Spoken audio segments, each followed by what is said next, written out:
All right, ladies and gentlemen, y'all tuned in for another episode. The hit list right here on JLM Radio Podcast, that is. Broadcast to you right here by Riverside FM. And today we got a lovely guest all over here out here in North Carolina. The one and only April Nichole. How you doing over there, girl? I'm doing good. How y'all doing? Well, how are you doing? Well, I'm doing good over here. I mean, if some fans want to tune in, they can. The link out there. Y'all can be a guest. If y'all tapped in and ain't tapped in for the future.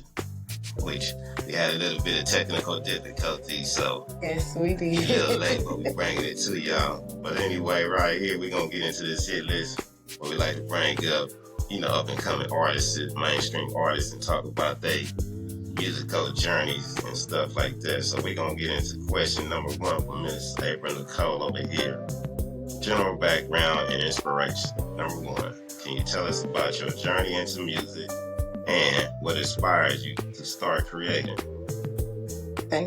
My journey into music, I started singing when I was I've really been singing before I started talking. My mama said my first words was me singing. She was just she used to go in my room when I was a little baby. Okay. And she would go in my room, I would be in the crib. She said I would be humming and singing, singing little tunes. And she said she would think that, I know my baby ain't singing, that baby over there. And she said, she would take me places, as I got older, she would have me in the basket. And she said, I'll be sitting there singing, and people would be like, oh my God, ma'am, are you singing? And she's like, no, it's my baby. My baby's singing. And people used to always mistake me for Raven Simone when I was little. I used to always get called Little Raven. Is that right? I promise. Everywhere I went, people used to be like, is that Little Raven Simone?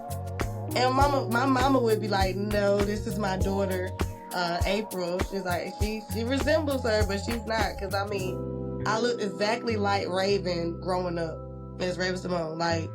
As a little girl growing up. The hairstyle, the eyes, the dimples, the complexion, everything. Everybody thought everywhere I went that was me. But I'm I always knew I was going to be singing. So I started singing, really singing when I was about 4 or 5 years old with the adult choir at my uncle's church in Plymouth, North Carolina. That was Temple of Christ. Yeah. And so I started there singing first. My grandma got me into singing in church first. Because, grandma you can sing? Okay. You going to sing for the Lord. You ain't going to sing for the devil, But I'm glad she put me in church. Because I learned how to sing and how to really find my voice in church. Exactly. Yeah. Right. So that you do have that voice. Speaking of voice right here and influences, that is question number 2. Who are some of your biggest musical influences growing up? Okay. Some of my biggest influences growing up was Aaliyah. I love Aaliyah. Brandy. I do a lot of runs like Brandy. I promise I studied Brandy voice to a T.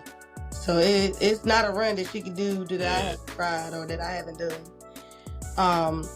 I love Whitney Houston. That was, oh my God, I Will Always Love You song. When I was a little girl, that was the song that really got me. And that Bodyguard movie, my mama used to make us watch. I used to watch it all the time. Selena also, I love Selena down. Even though she was for real, even though she was a Spanish singer, she was becoming an American singer. One of my first autobiographies. What was it? Autobiographies was about Selena. I dressed up as Selena. I actually wrote some of her songs and everything for my report at school when I was in the 1st grade. I was Selena. Oh, is that right? Yeah. So what grade did you get on that? And then the next year, I did. What grade did you get? Yeah, I got 100. Oh, Whitney Houston, okay. I got 100 on both of them. 100? Because I would sing with it. And my teachers and everybody was just like, oh my God, this little girl can really sing. So whenever plays and all that stuff came up, I remember I was like 9 years old. I was the only child actor in this play full of nothing but all white actors. And I'm the only black African-American actor at 9 years old in this play, in this musical.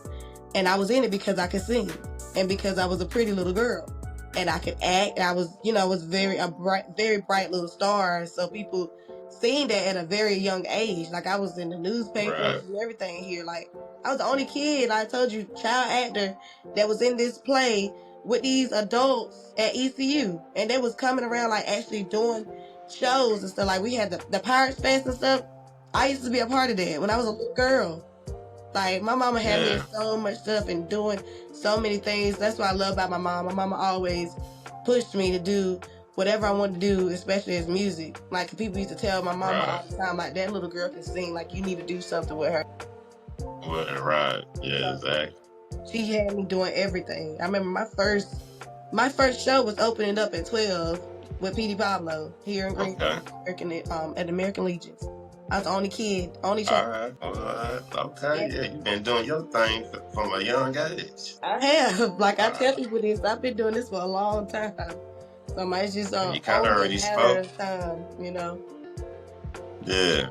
You already kind of answered number 3 already. How did your upbringing shape your sound and lyrical thing? But you said Brandy and all these different other artists kind of helped shape your thing. So we're going to get on to number.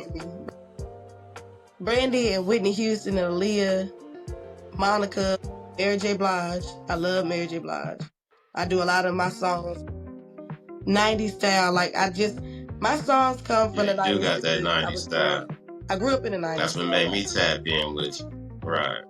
So that's why I can't help it. I have to, that's my background is the 90s. I'm like, that was my best era of my life growing up was the 90s. Right. 90s and the early 2000s. That was the best time of my life to me as a kid and just like growing up, period. Around that time and being able to hear the music and everything, Tupac and Biggie and, Aaliyah, Drew Hill and, Destiny's Child, all that stuff played a big part on me and society and music. Anyways, listening to all that. Right. I guess that's number 4. That's your defining moment, my next person, I'm about to say, and who I think, my mom always say who I sound like is, Cut Close. Because I do songs. I've done a song that reminded my mama of a Cut Close song. It was a remix, matter of fact, to I Keep Sweat song I did years ago, but I still love that song. Like I never released it anywhere, so nobody heard it yet, other than, people around me. But that was one of the first songs I was like, okay, like this is my vibe. This is what I'm supposed to be doing, 90s style music. Okay. This is what speaks to me, and then other people like it as well. So I'm like, this is my lane. This is what I need to say in. Right. And I guess that is number 4 right there. You answered that too. Your defining moment when you realized music was your calling. She's on the road, y'all. And if you ain't checked her out, y'all need to check her out. She do that 90s style. Those out there 90 lovers. With a little twist of that new style too. Yeah, it's a little. But that did make me tap into her, that 90s style she had. I was just like, dang, this girl right here, she go. All right, now let's get into this question number 5. Your 2017 release included Attention, Runaway. Well, that's what comes up. So, what was your creative vision behind those songs or tracks? Runaway basically was. That's crazy that you asked me about that, because Runaway was a song that I wrote at the time I was actually going through a divorce. I got married at an early age, and I was going through a divorce. And like me and my friends and stuff, I had friends that were going through a lot of stuff that I was going through, and like they basically was telling me about their stories and stuff. And so I took a mixture of all of it, and I put it together.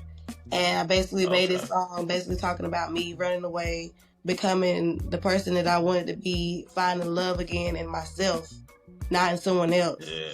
And showing myself that love and being able to be happy and be in a space of having self-love and being able to, basically enjoy life again. Like, because I felt at one point I was very depressed at one point of time. Like, I didn't want to do anything. I didn't want to do anything at all. Like, I didn't want to write music. I didn't want to do no music. I didn't want to do anything. I was just at a place where I just felt like I was losing myself. Right. And I felt like I got lost in that situation with that man. So I was like, you know what? I got to find my happy place again. I got to go back to me. I got to figure out what is it that makes April happy again, so I can be happy and live and move on with my life, because this man done moved on with his. I need to move on with my life, because obviously I didn't mean what I thought I meant to him. So I'm like, I had to go ahead and get myself together. But that song now, to me back then, that song relevated with me then, but like today, this song really, really like is a song I feel like it was before its time, and that it really is relevant now with my life, what's going on in my life now, how I had to, pick up the pieces and heal myself all over again from the loss of my boyfriend. So I'm like, this song is basically, and he loved that song. Like, he loved that song to death. He would play that song every single day. Oh, wow. That's deep right there. This song, it really, really hits home for me with that song, because I'm like, at the time I was singing the song and everything, and of course, I was feeling the song, I was into the song and everything, but it's like now it means so much more to me now. Right, yeah. That's deep right there. We're gonna have to give you some applause for that one right there. Get you some cheers going on. Where we at with it? My sound effects ain't working. I got you right here. There we go. And it cheese. Yeah, that's. You gotta applaud you for that right there. Some people, those situations will break them down when it's hard for them to bounce back. Oh yeah, it did. It did. It broke me down for a while. Like, that song, listening to my song "Runaway" and stuff, was the only way that I got through the stuff that I'm actually still going through now. 'Cause, I mean, next month makes 2 years since my boyfriend had passed, since he died. So condolences. Yeah. I'm like, so I got him tatted on my arm and everything. I'm like, but okay, yeah. I'm just like, I ain't never. The thing is, as crazy as it is, like, I thought that loss with me and my ex-husband at the time was the most devastating time in my life. Damn, right. I'm like, when I got with my boyfriend that passed, I felt like he was the person I was supposed to marry. Like, my husband at the time was not it. Like, I felt like I was only disappointed basically in the situation more than me like being in love or being, like, cause with my boyfriend that passed, that he was the one that actually showed me real true love and genuine love, and people were like, dang, I'm like, I felt more devastated from that loss than my marriage. So let's speak on Attention then. And Attention was a song that me and my producer Reggie, Marco Rich, now his name was Reggie, but Marco Rich, we had came up with this song Attention. I came up with it basically listening to what's the song, the old school song, that I like the way, what is it? I like the way. I came up with that. Like, I was like, ooh, I always loved that song. So I was like, this beat kind of sounds like this, like in the middle, like the breakdown of it. I was like, oh my God. I was like, I want to incorporate that into this song. And so, and Attention was supposed to be like, a club banger, a song basically to get your attention. Like, to show you, like, it was supposed to be a single to let you know, okay, April Nichole is here. This is her. Like, she ain't here to play no games. And, like, we got that song out, we got it finished and everything. And from that, it's like, I don't know, from that song, like, people just started paying more attention to me. Right. Like, more started this purpose. People going in, right. Like, I started getting more people coming to me, asking me, about songs, about shows, about doing, different things and stuff, and getting on podcasts and being a part of different movies and being a part of different sounds. What is it? The soundtracks for different movies and TV shows and stuff like that. So that song really started the push of my career. Right. Yeah. That's like the song itself, attention. It grabbed people's attention. Right. What about this right here? What's this all about? Want it, have it. What's that all about? Real bold, confident. Want it, have it. Yeah, what is that? Basically, my sound that I told you, going back to my roots, to my 90s sound, where I started anyways, what I wanted to do and what my sound and what my brand is supposed to be is, April Nichole, AP the GOAT, the 90s, version. That song basically was like, I heard this song, I heard the beat. My homeboy was making the beat in his studio because he made it for me. Yeah. His name is Latarius Moore, LT. He's an artist as well. He had made the beat for me in his studio, and he was just like, hey, he's like, what you think about this beat? And I was like, I like that. Like, cause he was letting me listen to a lot of the beats that he used to sit back and make beats. He was like, I want you to hear this beat. He's like, I feel like you like this beat. Like, this is something I feel like you could get on. Like, I could hear your voice on this song. And I was just like, you know what? I like that. I was like, it sounded like a Mary J. Blige type of beat. Like, and that's what it reminded me of, the old school Mary J. Blige in the 90s. What's the song she had? Real Love. That Real Love. Okay. And I saw, what was it? It's the song, the 411. It kind of reminded me of the 411, Real Love. It's like that vibe, that 90s old school vibe. Like, either you gonna listen or you... Matter of fact, not even that. It's the song that she had with Little Kim. What is that song that she had with Little Kim? Dang, what's the name of that song? That Mary J. Blige song that she had. I can Google that and say. I know Little Kim. I Can Love You. I Can Love. Oh yeah. That could remind you of the I Can Love You type of song. Yeah. But it's basically me thinking about like wanting. Like, whatever you want in life, you can go get it. If you try to, like, if you want, whatever you want, it's possible to get it. That's basically what I'm talking about. Like, if you want something, go get it. Don't let nobody stop you from doing whatever you want to do. It doesn't matter what you got going on. It doesn't matter where you come from. It doesn't matter who you are. It doesn't matter who you don't know, who you know. It just matters about you and how much you got in you, how much you're going to push yourself to get out there to get what you want. That's basically what it is. Yeah.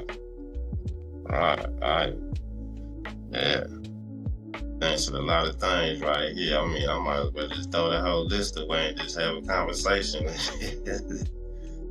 Let's see, because me too. you answered number 6, 7, and 8, and 9. So I'm sorry. When I start talking about my music, I'm very passionate. Good. That's what I like. That's what I like. Let the people know, especially for the up and comers, they can hear your story, hear your trials and tribulations, and let them know, it'll give them some insights on ins and out of the music industry. Right. So number 9 is looking back. How do you feel these songs represent where you are as an artist today? I feel like I said before, like my songs. Every single song, just about, like, all my songs tell a story. And, they do. Like, it doesn't matter if it is a club song, a love song, just feel good song, or, like, all my songs have a message. And I try to have it like that because I feel like I'm supposed to be putting out messages for people, positive messages, so the world could be a better place. Because as much as we need it and as bad as we need it, and so much music out here that influences us to do so much bad, it gotta be some music out there that influences us to do good. Exactly.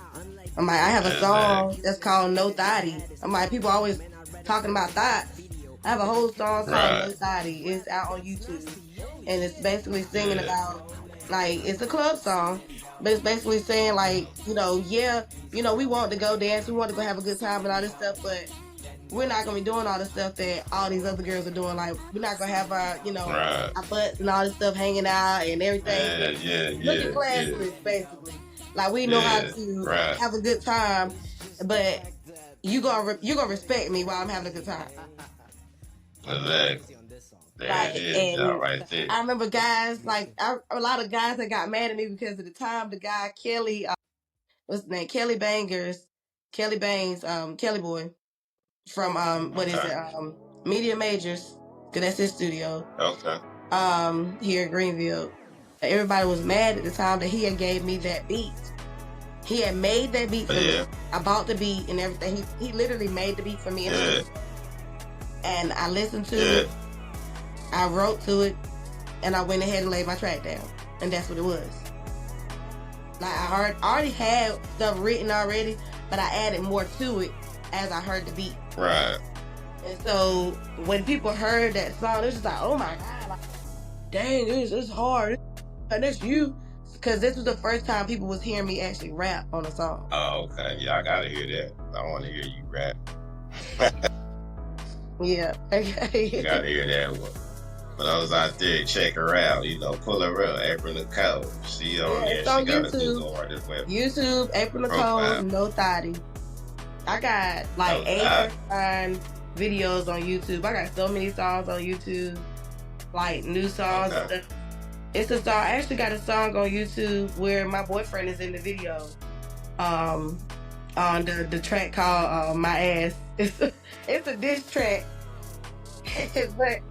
but people love this song. Like, that song, it's a wild, kind of crazy song. Kind of remind you of Sexy Red before Sexy Red, but it's more classy. Oh, is that right?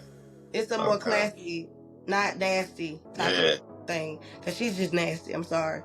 I like her music sometimes, but then just I ain't gonna say too much. But that's not my lane. But I know definitely the queen of right to music. I know how to maneuver between. Like, I'm a booze ghetto kind of girl. Like, I can get booze. I'm booze, you will. but I can be ghetto I too. give you that. But I know how to differentiate. Yeah. I give you that. I give you that title. Like, you hold the crown on that one. I'm not ratchet. I ain't ratchet. Nah, you ain't ratchet. Nah, I'm a little ghetto sometimes. Little hood sometimes. But I'm you gonna remember, like, okay, she don't play with her, don't mess with her, like, Yeah, exactly. Don't play with her. She mean business. She mean what she say. Cause I'm telling you, I do. I ain't gonna lie, I do want to make a song with Sexy Red one day, but the thing is, when I make a song with her, I don't want it to be the normal shake your ass type of song. Even though I know that's what everybody wants us to do. I want more of a, like, I know. And your booty hole pink. You said what? And your booty hole pink. Right. I know they would love that. Cause I actually got a booty. These girls don't got no booty. Her and Glorilla, they got the littlest booties, and they think them booties is fat, boy. I'm ready to show them some fat booties. I'm like, I'm ready to show them that's some a good question. What type of collab would you? What type of collab would you want to do with Sexy Red? I want to do something. I would say more like, of course, it's gonna be a little ratchet, but something more like what her and SZA did. Okay. Like what her SZA and Drake did. Like, I loved it. That type of song like that. That's what made me like her from that song. Okay. Because I didn't like her. What about Cardi B? I love Cardi. I love Cardi down. I love Cardi. Yeah. Cardi, yeah. There's no wrong that Cardi can do. I don't care what nobody say. And there's no wrong that Cardi can do. Cardi is my girl. And I'm ready to make a song with her. I'm ready to make ready to make some shit talking about some dudes, talking about guys, talking about my God. I know she's ready. She's ready for that, and I'm ready for that. Like, I need to put that out. I'm about going through a breakup for a long, like but basically uplifting women. All right. Because we need that. What about songs uplifting women and men? How can women and men come together? Well, that's songs that I can do with men to uplift men and women. Okay. All right. Let me ask you this: what guy singer or artist would you like to work with? Chris Brown. Chris Brown. Right off the bat, yes, Chris Brown. I don't care if I don't get to work with nobody else. Chris Brown. What about I'm the biggest what Chris about Brown. what about Usher? Oh, I love Usher too. Damn, of course. But it, Chris Brown and Usher. Chris Brown. I'm like, well, no, I would love to make a song with both of them. Okay. What about that song you was talking about you trying to work on? I'm like, Chris Brown is he's influenced from Usher. I'm like, so it will be no Chris Brown without Usher. Okay. So of course I have to work with Usher. Yeah. That's a no-brainer. Chris Brown and Usher, Chris Brown, yeah. Like somebody say you want to work with who you want to work with, I'm gonna say both of them. Shit. Put me in a booth with both of them. Speaking of all of this, let's talk about the creative process and your style. How do you typically approach songwriting? Do you come with your lyrics or melody? Which comes first? I like to hear. A lot of times, I like to hear a beat. I like to hear the melody first. See if I'm going, I like where I'm going to go with it. Like, cause I can go anywhere. Like, it just depends on how I am feeling at that moment. All right, let's get to the next one then. All right, let's say number 12 say, do you write and produce your own music or do you collab with others? A lot of times I like to write my own music. I have collabed on a couple songs with different artists and stuff, or with different producers that, like I said, my producer Marco Rich, he was a big influence on a lot of my songs, especially Runaway and Attention. Like, we did a lot of writing together on those two songs. But these last few songs that I've been doing has just been solely me. Like, I just been doing my thing, like, basically just working on just writing my music and stuff is basically like the main thing that I think I can compliment and pat myself on the back about, because a lot of times a lot of artists don't write their own music and they don't write their own songs. So a lot of times it's not really what they are saying, like it's not really their true words, but they make it sound like it's their words because that's their job. I like the point of writing and actually it being my sound and my song, my thoughts, all of that, because to me, it makes it even more meaningful for me. It makes the song more, I would say, authentic, and you can hear more of the realness coming out of the song, because it's me purely writing, putting my heart out there in my music, and letting people know this is, this is real. This is April. This is my story. This isn't something somebody made up. This one is, well, you already answered number 13. How has your music evolved? Well, how has your sound evolved from 2017 to now? So number 14 is, what theme or message do you find yourself returning in your music? I think you kind of answered that too, but maybe you might want to touch on it a little bit.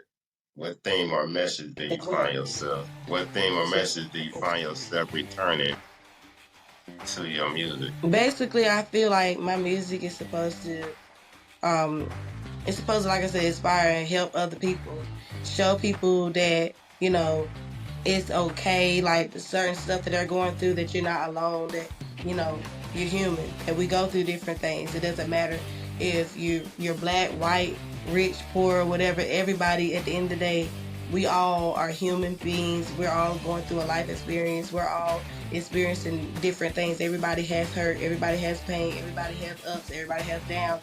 Like, it's good days, bad days.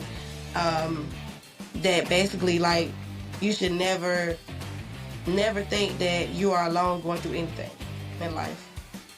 And that's what I want to send out as my message with my music, to let people know that, it's other people that's going through things as well. Like, life is hard, of course, but here's some music to help you get through it. Right. Speaking on that's growth, identity, and industry experience. Number 15 is pretty much touching on that. How has the music industry changed for you since your first release? I feel like it's changed a lot because I'm basically now trying to get back out, trying to push myself back out into the limelight, trying to get rebrand myself, remarketing myself, basically showing people that I'm still April Nichole, but it's just April Nichole with a twist. Like I'm grown now. I know what I want. I know what I'm going to accept. I know what I'm not going to accept. I know what like I said, what's right from wrong. I don't have time to play games with people no more, and I'm just ready for people to actually hear me and listen and understand and download and want to vibe out with me with my music. I'm just ready. There it is. And that's kind of question number 16. You answered that. It was what's something you learned about yourself as an artist in the past few years. Kind of touched on that.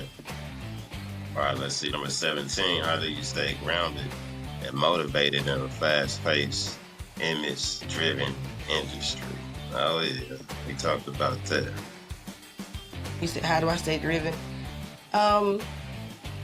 Motivated. I feel like I'm motivated. Image. Now, where they say image-driven industry. Chat GPT is something else. Well, I know they are. Chat GPT is something else. Yeah. I feel like with me, my image and everything has always been what I wanted to be, not what everybody else wanted it to be, like what they perceive it. My image has always been April Nichole, me, like whatever I wanted to present to the world, that's what I'm going to present to the world. How I feel, like, and a lot of times I present myself, like I said, as an artist. People see me when I go different places and stuff, and they're just like, hey, you got to be somebody. You're somebody. Are you a content creator? Are you famous? Are you this and that? Like, and this is random all the time, like just because of my appearance and how I hold myself and how, like I said, how I look, how I dress, how I operate.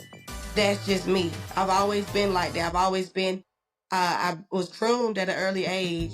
Like when I was 16 years old, I was in a group called, what was the group? Black Jewels. And it was 3 of us. Like, it was 2 singers, 2 girls, me and the other girl, Brandy, and this girl, La was the rapper. Whereas, we was rapping, and well, she was rapping, and me and Brandy was the singers.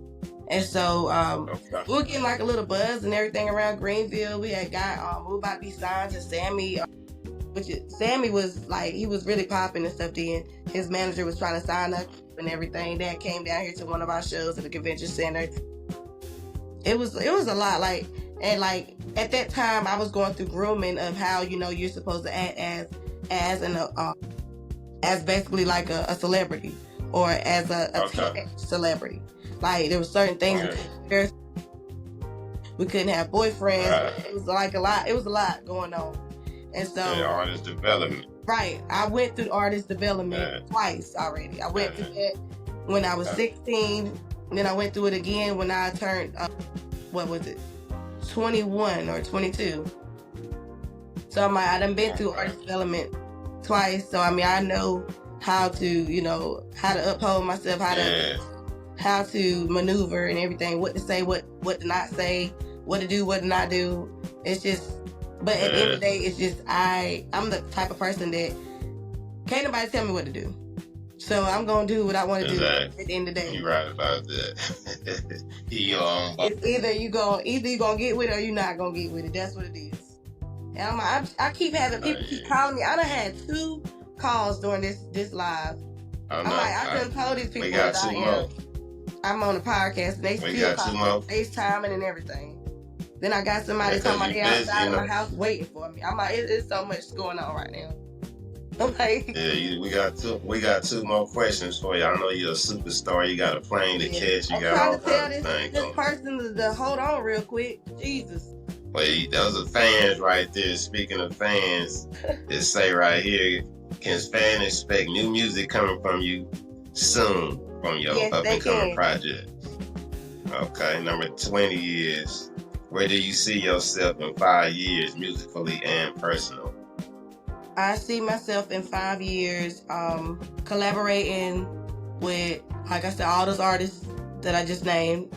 Cardi B, Right. Chris Brown, Usher, Sexy Red, SZA. I'm like, all these people that I know like are popping and stuff right now. I'm expecting myself to be popping like them or even more, and on tour right now at this time 5 years from now. This is touring time, so I'm expected to be touring somewhere. That sounds like a plan right there. I definitely can see you touring on it. I'm glad you jumped back in the game, put back on your heels, and got back out here, back stomping around. Right. When I seen you promoting on your page, I'm like, uh-oh, she back at it. They don't woke her Like, up. yeah. I Like got alive. I said, let me go on and hit her up and get this interview before she get to being all over the place. Because once she gone, y'all. She be all over the I'm place. Y'all telling really you, got to especially follow with her to this keep up song, with that daggone song, that Usher Nice and Slow remix, that In Control. Yeah. There you go. That is the song I feel like that's gonna give me the push that I need. I just gotta get it promoted right. Right. Well, you got the right people behind you. I already know you can make things shake and bake. Yeah. But I know you gotta go. You gotta get up out of here. The phone ringing off the hook. They pamming on you down, trying to get you up out of here. They won't let me. Trying to rush you on the plane somewhere for the weekend. But anyway, thanks for tuning in. You already know we're gonna stay in touch. But anyway, y'all been tuned in right here, JLN Radio Podcast. For all you up and newcomers, y'all want to get on right here, just send your music or EPK Kid to JLN Radio Podcast at gmail.com. And it's April Nichole, and we up out of here. All right, peace. Where my music at? Let's give it some cheers before we go. Salute to the queen up in here. And if y'all missed that last week interview we had with Lily Grace, go check that out on Spotify. Check this out on Spotify, too. And let me hit y'all with this, and we up out of here, man.